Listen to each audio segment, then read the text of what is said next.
on the 31st of January 2018, the last day of the month of January. Our episode today, The State of the Union by Bernie Sanders. Bernie Sanders is the junior senator from the state of Vermont. He was a presidential candidate in 2016. We'll get to Bernie in a minute here, but first, Lee, we saw a very interesting article here from CNN comparing DJ Trump's speech last night to Nixon in 1974, for those that were around at that time. And it's interesting to hear, the response of Republicans. Get it, Cooper seemed to be running, Aniston Cooper seems to be wondering how similar was the journalistic thought process. Famous NBC anchor Tom Brokaw appeared later. Brokaw actually cited rival CNN, noting commentators on another channel are saying that there's going to be a greatest scandal in the history of the country. Let me just play Tricky Dicky here. This is from January the 30th of 1974. We were all lots younger in those days. Looking at President Nixon during one of his State of the Unions, where he's talking about the Watergate investigation, I just want to play that by you because it's sort of an interesting look back in history how he handled it. I would like to add a personal word with regard to an issue that has been of great concern to all Americans over the past year. I refer, of course, to the investigations of the so-called Watergate affair. As you know, I have provided to the special prosecutor voluntarily a great deal of material. I believe that I have provided all the material that he needs to conclude his investigations and to proceed to prosecute the guilty and to clear the innocent. I believe the time has come to bring that investigation and the other investigations of this matter to an end. 1 year of Watergate is enough. And interesting to hear the response there from, obviously, Republicans there. Yeah. So that was an interesting response there. Let me just play. This is Tom Brokaw, Chuck Todd, and Andrea Mitchell. I'm not certain who the other lady is here, but we'll get this in here. Are they succeeding in sowing the seeds of doubt here? Like, I keep coming back. You had a front row seat to Nixon. And were there moments like you thought, boy, Nixon is actually doing a good job of undermining this investigation? But it turned out he wasn't, right? Well, it was a different time, for one thing. You didn't have the constant play that was going on across the wide spectrum of everything. If Nixon had Fox News, does he survive? Well, he didn't have Fox News, and all. Well, they cut that off, but it's correct to say Tricky Dick did not have Fox News. We did not in the 70s have cable news at all. The news destinations were ABC, NBC, and CBS. NBC was there. CBS was very, very active, and so was the Washington Post at the time of Watergate. We, of course, had newspapers, but the newspapers at the time, the monopoly press, as we now call it, were not as consolidated as they are at this point in time. So, in other words, we had a different specimen going on there, nor was there the kinds of money in terms of millions of dollars in politics at that particular time. In fact, Richard Nixon himself, although he had been a politician for a very long time, he had been the vice president of the United States, was not a wealthy man. He grew up on a lemon farm out in southern California, Whittier, California to be precise. Now, what they're talking about here is this Devin Nunes and the memo that he's putting out. He is the cheerleader for Nixon earlier in the Nixon in the House, I should say, knew as there. And this is Tom Brokaw, compares the Nunez memo to Watergate. Very interesting situation here.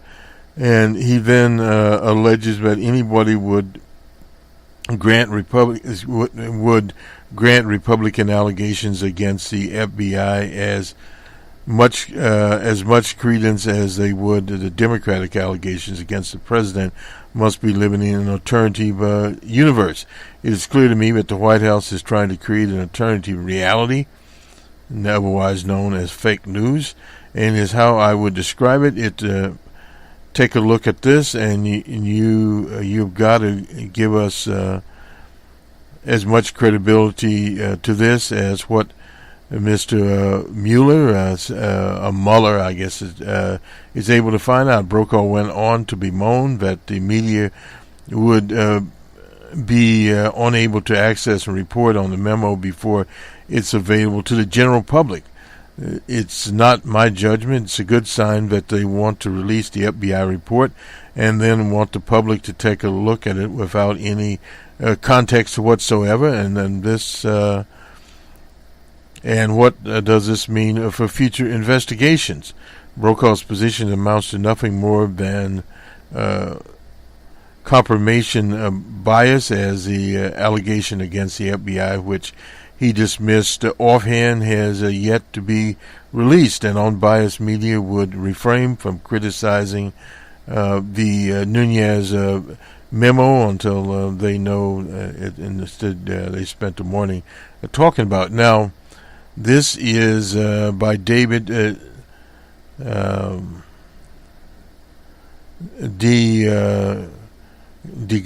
DeGustina here.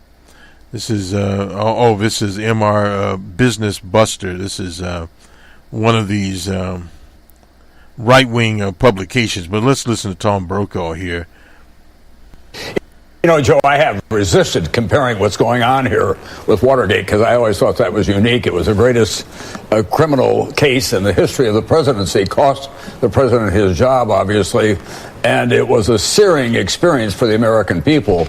But now there's beginning to be a whiff of the tactics, at least, in this White House that we saw during the days of Watergate. How it all turns out, I can't say, but it's clear to me that the White House is trying to create an alternative reality, is how I would describe it. Take a look at this, and you're going to have to give as much credence to this as what Mr. Mueller is able to find out. I think we still have to see how this all turns out, but this is not, in my judgment, a good sign that they want to release an FBI report and they want the public to take a look at it without any context whatsoever. And what does that say about future investigations? Well, now this is very interesting here. This was a right-wing website out here. I'm not sure what the website is. MTP Daily is what it is called. No, it's MRC Newsbusters, exposing and combating a liberal media bias is what they call themselves, and how they popped up here is very interesting and all. I got this from Clear Channel, incidentally. Look at a variety of things here. And this is from Frank Berine of the New York Times here. And the title of his, I won't go through the whole thing, The Fictitious State of Trump's Farcical Union. And it goes on. The word comes to mind often as I watch DJ Trump deliver his first State of the Union was pretend. He pretended to be a salesman. We are supposed to pretend that hundreds of vulgar and reckless divisive moments before this, thousands if we are adding the tweets, don't negate that claim. We are supposed to pretend that he gives a fig about decorum, though it disappeared almost as soon as the teleprompter does. Above all, we are supposed to pretend that what he says today has any bearing on what he says tomorrow, or what he said yesterday contradicted it. Our president lives in a world of sand and wind, make-believe, or where the well, this is really here, where the mere gust can alter the shape of everything. And Tuesday night remarks, especially his appeal for common ground, that's been in a lot of State of the Union, and his vision of all of us together as a one American family. That is something new. I don't know, he changed speech rise perhaps.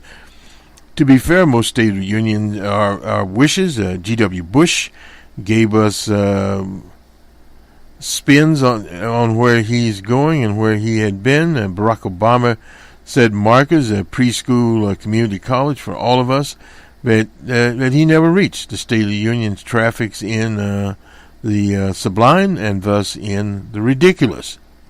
But Trump is a ridiculous breed apart. His moods often erratic, his poise more euphorical, his pledges emptier. Last February, in the speech to joint session of Congress, now this is to be understood, a joint session of Congress was not his State of the Union speech. This is the first one. And later came the violence, because we remember Charlottesville and the killing there of Heber Heyer, and his insistence that there are some very fine people amongst the white nationalists and neo-Nazis. Earlier this month, he invited television cameras into the White House so that he could behold the placid demeanor as the Democrats made their pitch for the Dreamers and recommended a bill of love within 48 hours. He was ranting about asshole countries who humans befoul our shores. Chuck Schumer, the leader of the chamber for the Democrats, said that negotiating with Trump like was negotiating with Jell-O food-wise, and he gave the president the benefit of a doubt. Trump is squeamish and is far less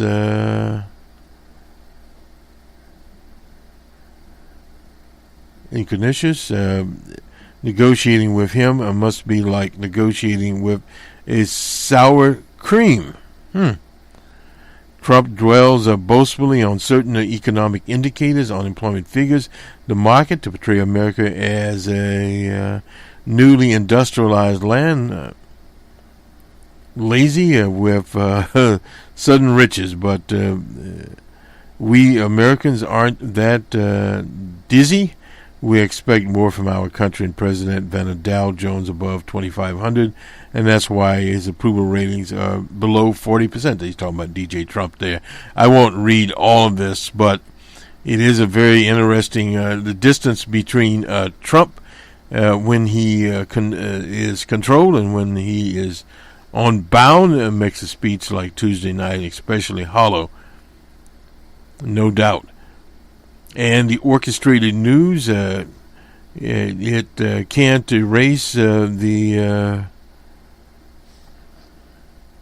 messier developments beforehand, including the escalation of his assault on the FBI, reports of his lawyers' panic about his offer to be interviewed. Well, that's just, sheer showmanship. He said if his lawyers permit him, is what he had to say there. So, in other words, don't expect anything there. Well, we're here to take a very quick look at some polling numbers, and we'll do the sports and go on to the junior senator from Vermont, Bernie Sanders. We thought we'd give you a little bit of a flavor here. Bernie will do the speech. Don't have very much here. On Monday, Gallup had DJ Trump at 38. That's 2 points up. Rasmussen, generic ballot, Democrats ahead by 8. 45 to 37 for the Republicans. And the right direction, wrong direction, wrong track by 16. Rasmussen on Tuesday had his approval rating at 43 and disapproval at 56. And what do we have here? Well, Quinnipiac, that was last Thursday, had it at 36. So in other words, nothing great there for DJ Trump. As we kind of look around, the Washington Post has a big headline here, calls for unity, outlines ambitious agenda, claims a new American movement, whose first year saw constant turmoil and division, and issues summons for unity. Well, the unity is not going to be, and they've cut this State of the Union down to winners and losers, strength metaphors. They put it here, strong before our people are strong because our people are strong in dealing with countries like China and the Russian Federation. Trump's illusion of unity, one of the biggest applause lines in the 2017 speech, was when he declared the time for trivial fight is behind us.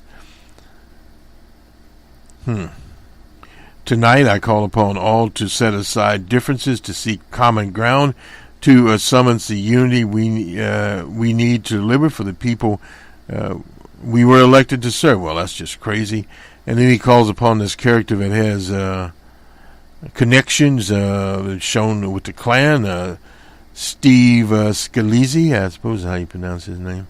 Anyway, he's from Louisiana. He was a guy that called a legend of Louisiana, not much. Then tax cuts here, those were the things. Loses the truth, according to the Post, is no stranger to hyperbole, and straight up false claims, no doubt about that. Brevity, it was a long speech. That's kind of unusual, but it clocked in just on an hour and almost an hour 30 minutes.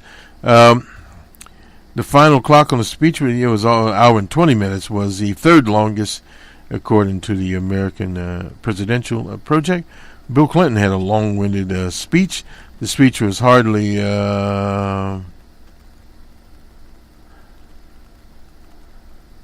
over deep state, secret operations within the government trying to take him down.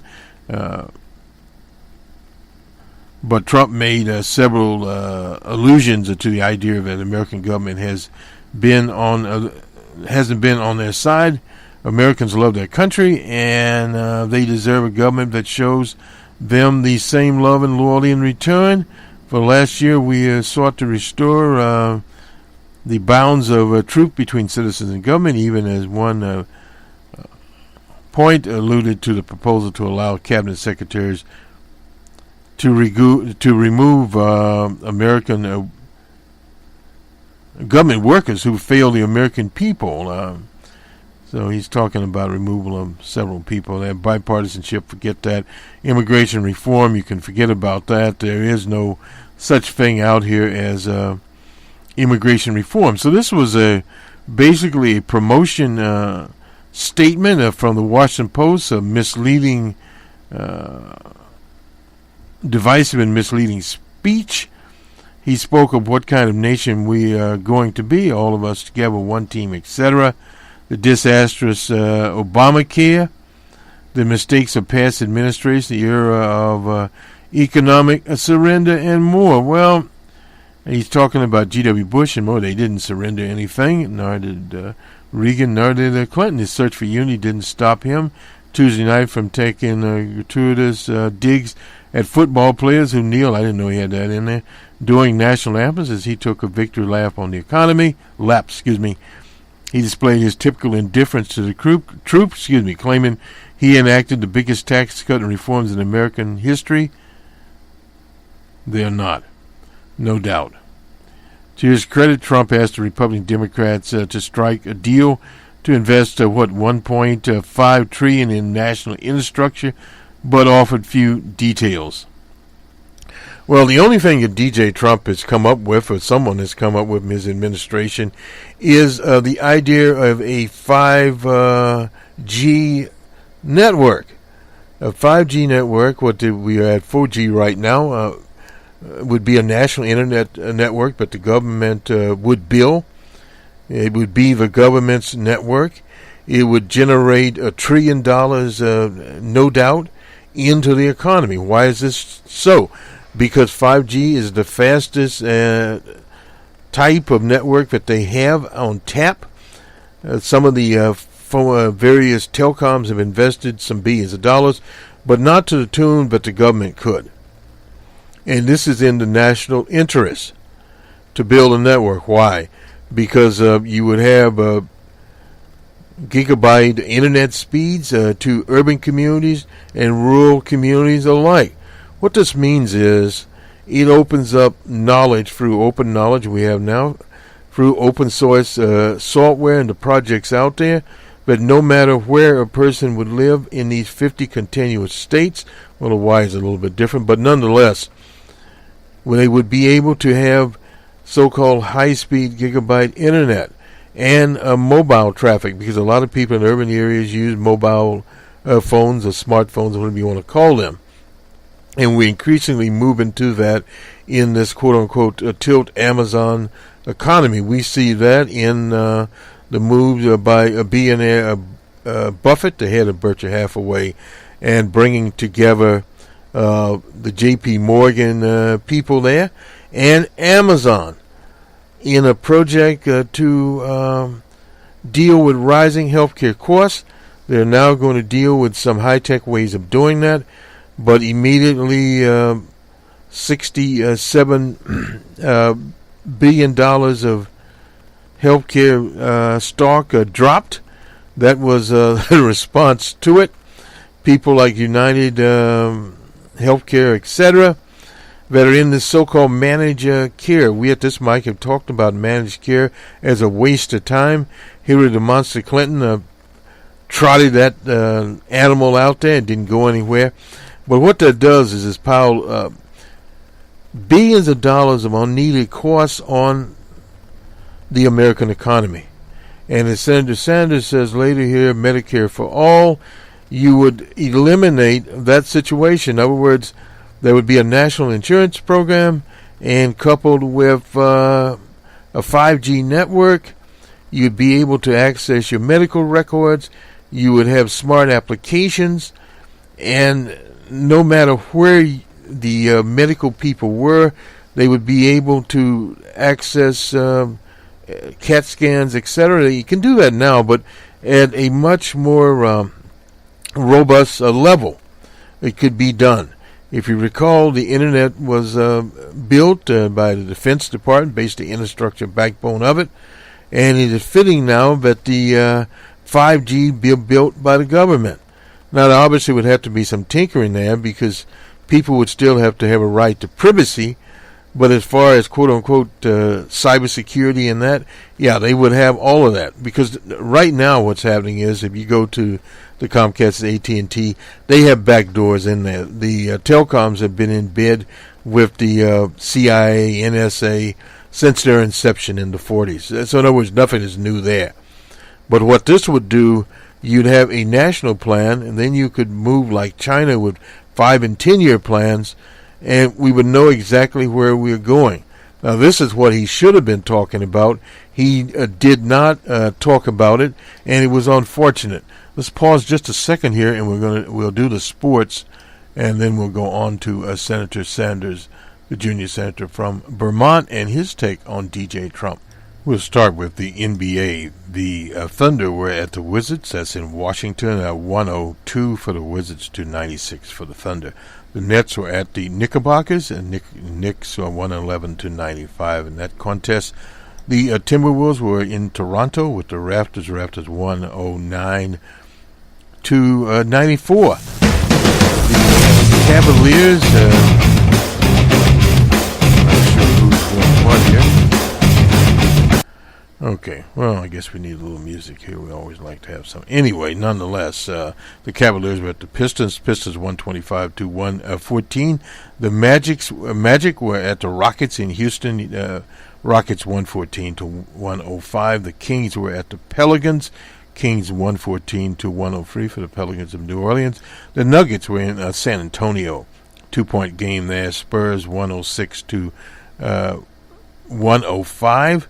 The Warriors were at the Jazz. Jazz 129 to 99 over the Warriors. And the Trailblazers were in Los Angeles. The Trailblazers 104 to 96 for the Clippers. Don't hear as much about them, but they're out there. In a college ball here, basketball. Xavier, number 6, was at St. John's. 73-68, Xavier over St. John's. Auburn was at Ole Miss. Auburn 79-70. Were they ranked there? Ranked 11. Baylor was at number 12, Oklahoma. Oklahoma 98-96. Indiana at number 17, Ohio State. Ohio State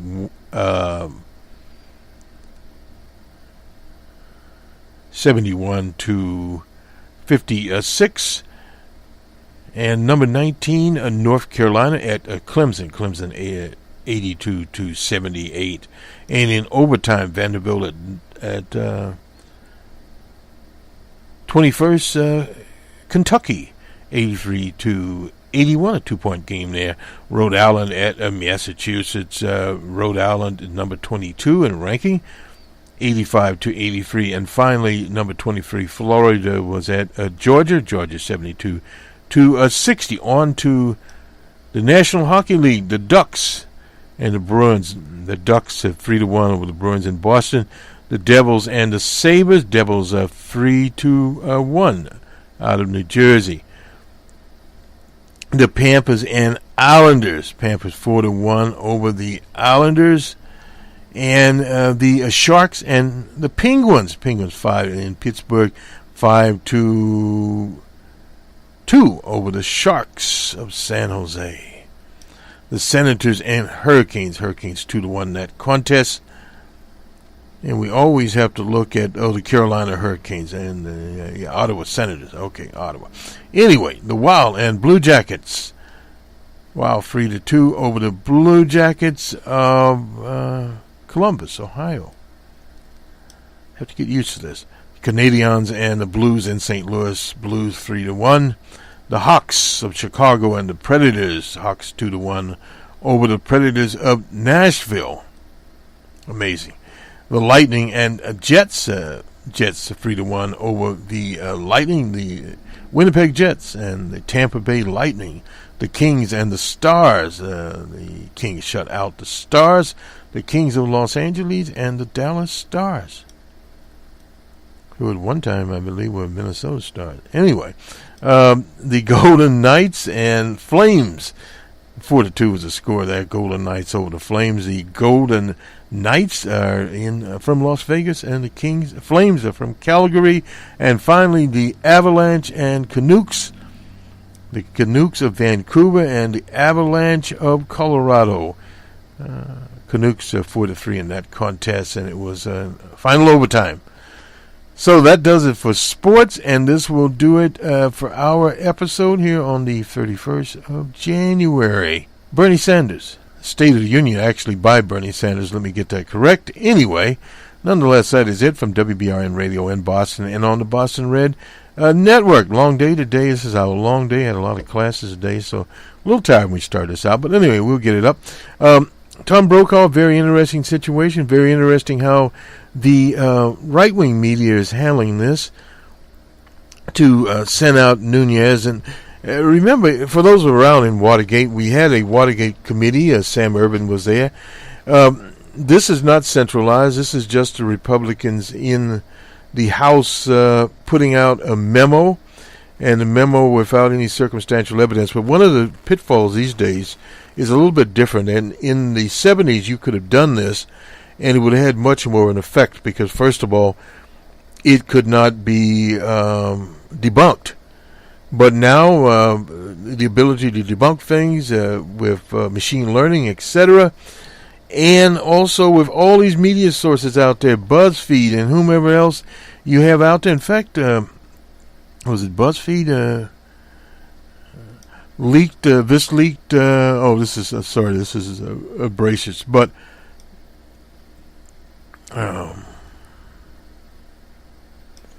totally different situation there with But BuzzFeed is there, and many of the others, when you just used to have a few networks, and that was the end of where you were. Incidentally, out of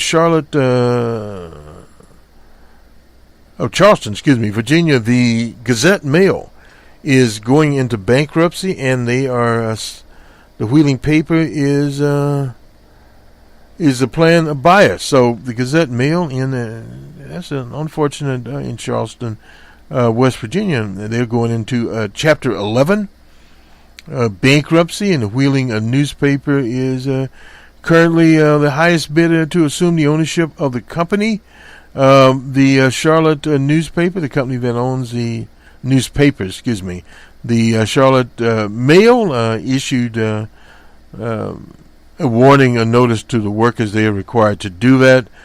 In April, the Gazette Mail and reporter Eric Ira received a Pulitzer Prize for investigative reporting for covering the opioid crisis, which Senator Sanders will talk about there. But it's been around a long time. It's been in a family here that the Chilton family. They've been publishing that. Sarah Chilton, Shoemate, in a letter to the workers of Neil Chilton, my father, and Betty Chilton, my mother. Publishers of it. She's publishing it now. The Chilton family has owned it for 110 years, since 1907, when the family of Charleston political lawyer and business type William Chilton bought the city Daily Gazette and renamed it the Charlotte Gazette. Chilton became the publisher in 1917 after he lost a re-election to the U.S. Senate. Chilton's son, W.E. Chilton, the second, and his grandson, W.E. the third, also served as publishers. Neil Chilton ran the paper from 1961 until his death in 1987. Under his stewardship, the paper became a major force for reform. It is a progressive paper and became known for Chilton's trademark phrase, sustained outrage. Well, we need a lot of sustained outrage, Mr. Chilton, today. Good day. And that is the difference between what he promised the American people as a candidate and what he has delivered as a president.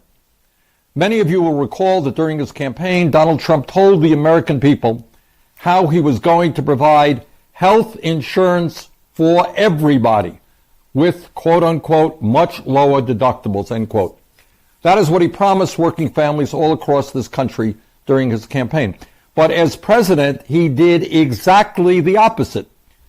Last year, he supported legislation that would have thrown up to 32 million people off of the health care they had, while at the same time substantially raising premiums for older Americans. The reality is that although we were able to beat back Trump's effort to repeal the Affordable Care Act, 3 million fewer Americans have health insurance today than before Trump took office. And that number will be going even higher in the coming months. I know I heard tonight many of my Republican colleagues standing up and applauding how great it is that millions of Americans are going to lose their health insurance. Not quite something that I understand. As you all recall, during his campaign, Trump promised not to cut Social Security, Medicare, or Medicaid. That is what he promised. As president, however, he supported a Republican budget resolution that proposed slashing Medicaid by $1 trillion and cutting Medicare by $500 billion. Further, President Trump's own budget called for cutting Social Security disability insurance by $64 billion. During Trump's campaign for president, he talked about how he was going to lower prescription drugs and take on the greed of the pharmaceutical industry, which he said was getting away with murder. And tonight we heard him talking again about the high cost of prescription drugs and saying, quote, "One of my greatest priorities is to reduce the price of prescription drugs," end of quote. That's what he talks about. But as president, Trump nominated Alex Azar, a former executive of the Eli Lilly Company, one of the largest drug companies in this country, to head up the Department of Health and Human Services. Trump spoke about how other countries' drugs cost far less, yet he has done nothing to allow Americans to purchase less expensive prescription drugs from abroad or to require Medicare to negotiate drug prices, which he promised he would do when he ran for president. In other words, Mr. President, stop talking about the high cost of prescription drugs. Do something about it. During the campaign, Donald Trump told us, quote, the rich will not be gaining at all, end of quote, under his tax reform plan. The rich will not be gaining at all. Well, that was quite a whopper.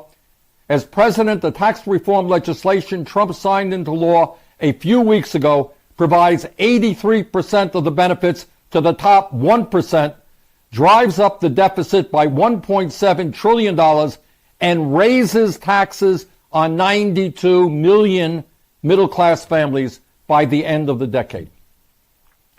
During his campaign for president, Trump talked about how he was going to take on the greed of Wall Street, which he said, quote, has caused tremendous problems for us, end quote.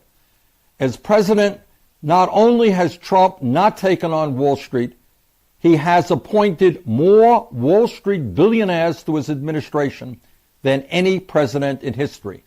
And now, on behalf of Wall Street, he is trying to repeal the modest provisions of the Dodd-Frank legislation, which provide consumer protections against Wall Street thievery. But what is also important to note is not just Trump's dishonesty.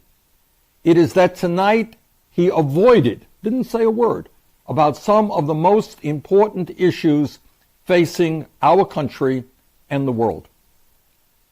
Now, I don't understand how a president of the United States can give a State of the Union speech and not mention climate change. No, Mr. Trump, climate change is not a hoax. It is a reality which is causing devastating harm all over our country and all over the world. And you are dead wrong when you appoint administrators at the EPA and other agencies who are trying to decimate environmental protection rules and slow down the transition to sustainable energy. How can a president of the United States in the year 2018 not discuss the disastrous Citizens United Supreme Court decision which allows billionaires like the Koch brothers to undermine American democracy by spending hundreds of millions of dollars to elect candidates who will represent the rich and the powerful? How can he not talk about Republican governors' efforts all across this country to undermine American democracy, suppress the vote, and make it harder for poor people or people of color to vote? How can he not talk about the fact that in a highly competitive global economy, hundreds of thousands of bright young people are unable to afford to go to college, while millions of others have come out of school deeply in debt and struggle with that debt every month of their lives? How can a president of the United States not talk about the inadequate funding and staffing at the Social Security Administration, which has resulted in thousands of people with disabilities dying because they did not get their claims processed in time? How can he not talk about the retirement crisis facing the working people of this country and the fact that over half of older workers have no retirement savings? We need to strengthen pensions in this country, not take them away from millions of workers. How can a president not talk about the reality that Russia, through cyber warfare, interfered in our election in 2016, is interfering in democratic elections all over the world, and according to his own CIA director, will likely interfere in the 2018 midterm elections that we will be holding? How do you not talk about that unless perhaps you have a very special relationship with Mr. Putin? Now let me say a few words about what Trump did talk about. Trump talked about DACA and immigration, But what he did not tell the American people is that he precipitated this crisis in September by repealing President Obama's executive order protecting the Dreamers. We need to seriously address the issue of immigration, but that does not mean dividing families and reducing legal immigration by 25 to 50%. It surely does not mean forcing the taxpayers of our country to spend $25 billion on a wall that candidate Trump promised us that Mexico would pay for. And it definitely doesn't mean a racist immigration policy that excludes people of color from around the world. To my mind, this issue of protecting the Dreamers is one of the great moral issues facing our country. It would be unspeakable and a moral stain on our nation if we turned our backs on these 800,000 young people who were born and raised in this country and who know no other home but the United States of America. And that's not just Bernie Sanders talking. Poll after poll after poll shows that over 80% of the American people believe that we should protect the legal status of these young people and provide them with a path toward citizenship. We need to pass the bipartisan DREAM Act, and we need to pass it now. President Trump tonight also talked about the need to rebuild our country's infrastructure, and he's right on that. But the proposal that he is bringing forth is dead wrong. Instead of spending $1.5 trillion over 10 years rebuilding our crumbling roads and bridges, what Trump wants to do is to encourage states to sell their infrastructure to Wall Street, to wealthy campaign contributors, and even to foreign governments. And how would Wall Street and these large corporations recoup their investments? They would make their money back by imposing massive new tolls and fees paid by American commuters and by homeowners. The reality is that Trump's plan to privatize our nation's infrastructure is an old idea that has never worked and never will work. Tonight, Donald Trump correctly talked about the need to address the opioid crisis. Well, I say to Donald Trump, you don't help people suffering from opioid addiction by cutting Medicaid by $1 trillion. If you are serious about dealing with this crisis, we need to expand Medicaid, not cut it.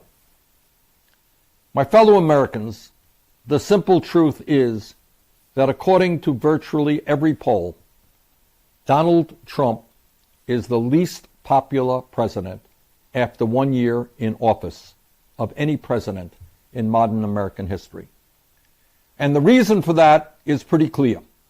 The American people do not want a president who is compulsively dishonest, who is a bully, who actively represents the interest of the billionaire class, who is anti-science, and who is trying to divide us up based on the color of our skin, our nation of origin, our religion, our gender, or our sexual orientation. That is not what the American people want.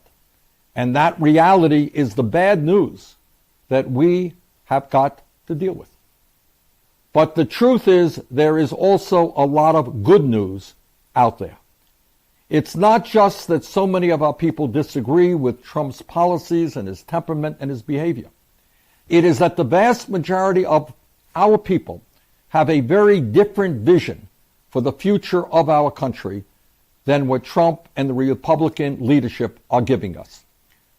In an unprecedented way, we are witnessing today a revitalization of American democracy with more and more people standing up and fighting back. A little more than a year ago, we saw millions of people take to the streets for the women's marches. And a few weeks ago, in hundreds of cities and towns, not only in this country but around the world, people once again took to the streets in the fight for social, economic, racial, and environmental justice. Further, we are seeing the growth of grassroots organizations and people from every conceivable background starting to run for office. And they're running for school board, city council, state legislature, the U.S. House, the U.S. Senate. In fact, we are starting to see the beginning of a political revolution, something long overdue. And these candidates from coast to coast are standing tall for a progressive agenda, an agenda that works for the working families of our country and not just the billionaire class. These candidates understand that the United States has got to join the rest of the industrialized world and guarantee health care to all as a right, not a privilege, through a Medicare for all single-payer program. Medicare for all is gaining enormous momentum all across the country. These candidates understand that at a time of massive income and wealth inequality, when the top 1/10 of 1% now owns almost as much wealth as the bottom 90%, we should not be giving tax breaks for billionaires, but demanding that they start paying their fair share of taxes. These candidates know that we need trade policies that benefit working people, not large multinational corporations. They know that we have got to take on the fossil fuel industry, transform our energy system, and move to sustainable energies like wind, solar, and geothermal. They know that we need a $15 an hour federal minimum wage, free tuition at public colleges and universities, and universal child care. They understand that it is a woman who has the right to control her own body, not state and federal governments, and that women have the right to receive equal pay for equal work and work in a safe environment free from harassment. These candidates also know that if we are going to move forward successfully as a democracy, we need real criminal justice reform, and we need to finally address comprehensive immigration reform. Yes, believe me, I understand that the Koch brothers and their billionaire friends are planning to spend hundreds and hundreds of millions of dollars in the 2018 midterm elections supporting the Trump agenda and right-wing Republicans. They have the money, an unlimited amount of money, but we have the people. And when ordinary people stand up and fight for justice, there is nothing that we cannot accomplish. That has been the history of America, and that is our future. Thank you all very much.